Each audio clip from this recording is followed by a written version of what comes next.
Oi pessoal, tudo bem? Hoje eu vou ensinar a fazer uma slime. Como é que eu faço as minhas slimes? Olha aqui. Ó, tem cola, água brincada e carbonato. Então vamos começar? Deixa seu like, se inscreva aqui no canal, então vamos começar.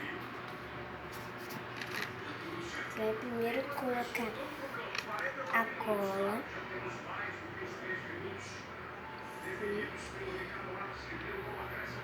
Ah, e também tem que ter um lugar pra fazer.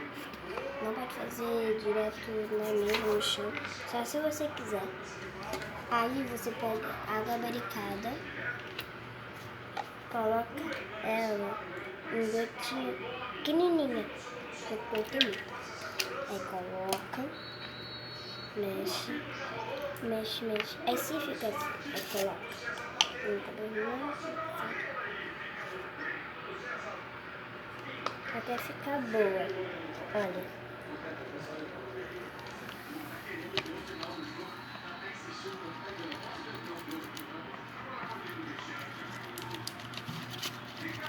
Quando você achar que tá bom, você mexe já na mão.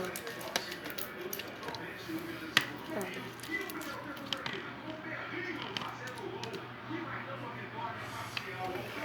Olha, gente. Com a outra mão, você não mexe com as duas mãos primeiro, porque se não tiver boa, aí você ainda pode pegar as coisas com a outra mão.